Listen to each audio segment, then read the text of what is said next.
Shabbat Shalom. Mientras mis ojos recorrían en la lectura Shat de esta semana vamos a leer la Parashá Vaerá, y apareció, que está descrita en Shemot 6.2 al 9.35.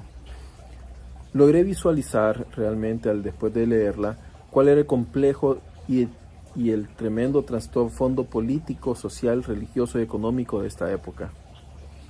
Cuando finalizamos Bereshit, nos dimos cuenta de que Paró pasa a ser un simple rey o gobernante a ser el dueño literalmente de todo Egipto gracias a la mano de Yosef. Luego de la muerte de Yosef, sube al trono un nuevo Paró que emula al malvado Nimrod, convirtiéndose en un dios encarnado, viendo un patrón de comportamiento en los descendientes de los hijos de Ham, una inclinación a negar la existencia de Hashem y a suplantarlo. También podemos ver cómo el hombre se puede corromper en diferentes generaciones, no importa su época, contexto geográfico o histórico, que luego de suplir sus necesidades básicas busca riqueza, fama y poder para poder gobernar sobre otros, y finalizan sus días negando al único Dios verdadero, el Boré Olam. Es así como vemos que los hombres con su ego que los ciega al frente de sus naciones, y le sucede lo descrito en la profecía del rey de Tiro, en Ezequiel 28.2, cuando escribe el profeta: en la intimidad de tu arrogancia dijiste, yo soy un Dios, pero tú no eres Dios, aunque te creas que lo eres. Tú eres un simple mortal. Este endiosamiento lo vemos reflejado aún hoy en día, en donde hombres usurpan la posición de Dios y traen desgracia y destrucción a sus pueblos. Lo hemos visto en la historia: Bonaparte, Hitler, Chávez, Hirohito, y aún hoy en día vemos cómo naciones como Corea del Norte, en donde literalmente adoran a sus líderes supremos. Así que si en el mundo moderno ha sucedido que los pueblos han endiosado a simples hombres con un grado supuestamente de mejor educación y conocimiento, ¿qué habrá sucedido en Egipto? La respuesta es clara. La asimilación provocó que buena parte de los hijos de Jacob se olvidaran del Dios de sus padres y se volcaran hacia las costumbres egipcias. He leído sobre experimentos que científicos han realizado con ranas, hirviendo agua lentamente, mientras ellas nadan dentro de esas ollas. Las ranas, al tener la capacidad de modificar su temperatura corporal y sanguínea, siguen nadando sin percatarse del aumento de la temperatura, hasta que sin darse cuenta terminan siendo un caldo de ranas. De la misma manera, los sabios indican que el tiempo entre que Jacob baja a Egipto y Moshe es levantado como el líder es equivalente a 210 años aproximadamente, dentro de los cuales en un rango entre 86 a 110 años fueron esclavizados físicamente.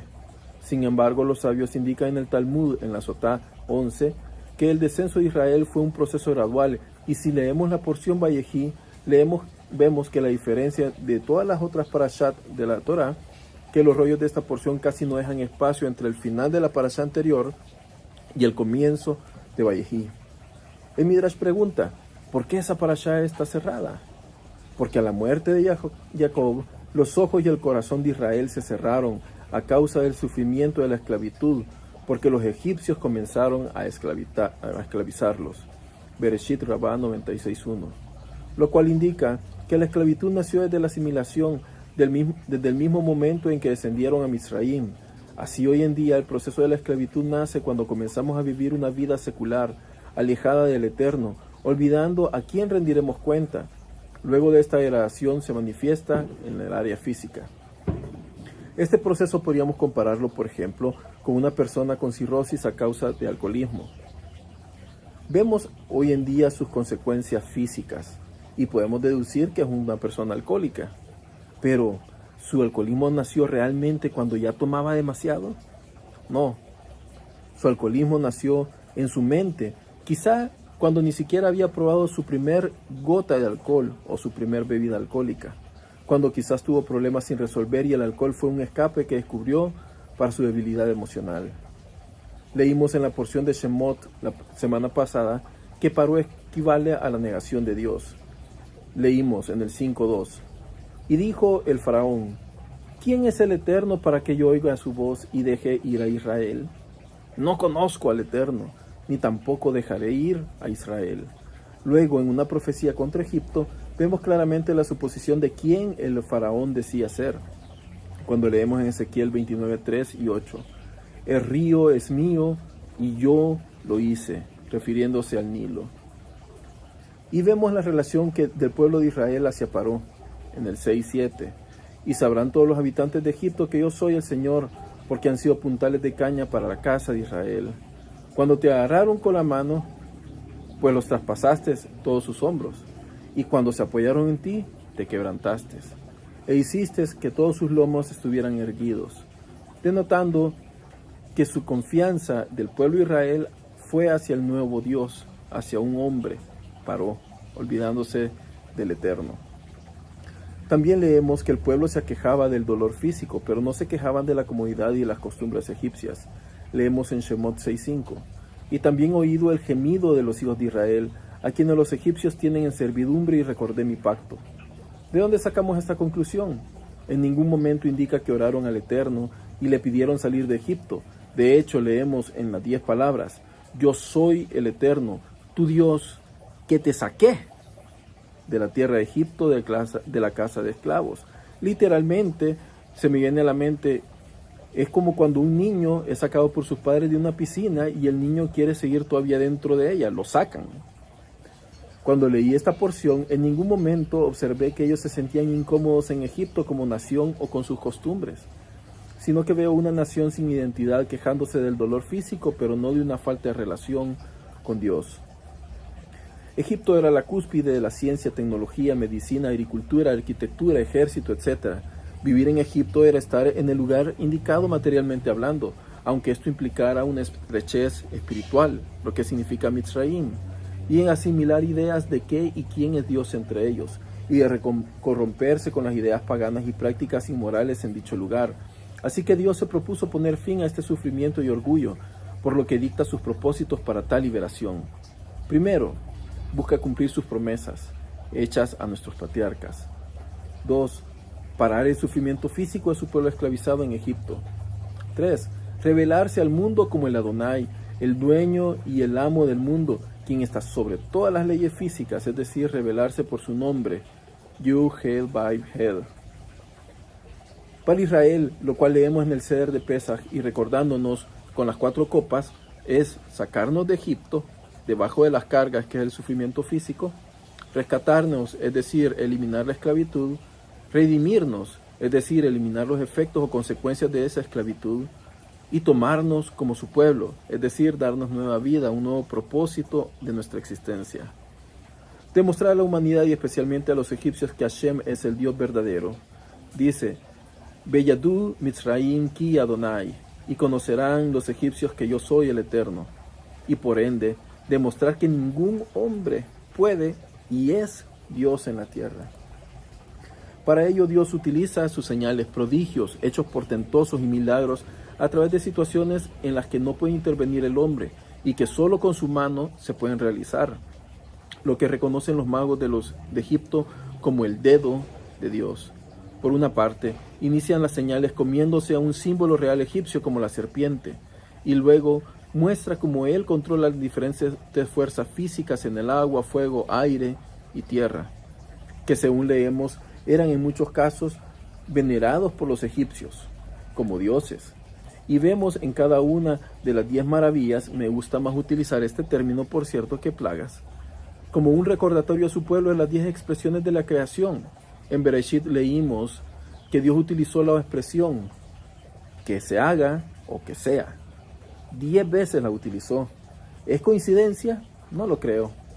Él está recordándole a su pueblo que Él es Señor de toda la creación, de las condiciones atmosféricas, de las personas, de los insectos, de los peces, de los ríos, etc.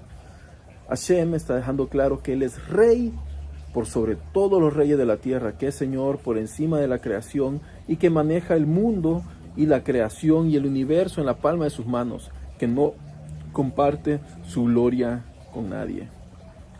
Esto se vuelve algo muy revolucionario porque demuestra a toda la humanidad lo siguiente. 1. Que Dios crea el mundo. No lo hace ni Paró ni ningún otro hombre. 2. A Dios le importa lo que nos sucede. Cuando Él dijo, deja ir a mi pueblo. Según la religión egipcia, Ra, que era su Dios, no tenía comunicación con los mortales y vivía solo en el cielo. Por lo tanto, los dioses no se interesaban en los seres humanos. 3. Dios no está regido por ninguna ley natural, lógica y física. No demuestra tampoco que necesita de otros para regir sobre este mundo existente. Él existe en un estado continuo perenne, en el presente, futuro y pasado, solo por el hecho de ser. A diferencia de los egipcios, sus dioses tenían debilidades humanas y no eran todopoderosos, tenían límites y roles. 4. Dios se comunica con nosotros directamente o a través de sus mensajeros, intérpretes y profetas, en este caso Moshe y Aarón. 5. Cuando los hermanos trabajan juntos en unidad logran mucho. Aunque en un reino como Egipto o una nación como el incipiente Israel en Goshen estén en su contra. En Bereshit leíamos al inicio el caso de Caín y Abel, que no fue una buena relación, pero acá vemos a dos hermanos trabajando juntos, Moshe y Aarón. Por último vemos a un Paró, que al verse vencido reconoce que son malvados, que Dios es Dios y que él ha pecado contra Dios. Sin embargo, Hashem lo castiga impidiéndole no poder hacer teshuvá, es decir, reforzando las decisiones que él previamente había tomado en su corazón. Hoy en día, viendo que la humanidad estaba prosperando, que había usurpado su lugar, que se habían endiosado, creyéndose superiores a Dios, no reconociendo que Hashem es el único Dios en la tierra y reavivando la acción egipcia de esclavizar a otros seres humanos, en algunos casos económicamente, opresión en trabajos y en otros casos llevándolos incluso a la esclavitud física, espiritual y mental, negando una y otra vez la existencia de Dios, retando a Dios con sus obras. Aparece el Eterno para decirnos: ustedes no son dioses, ustedes son simples mortales.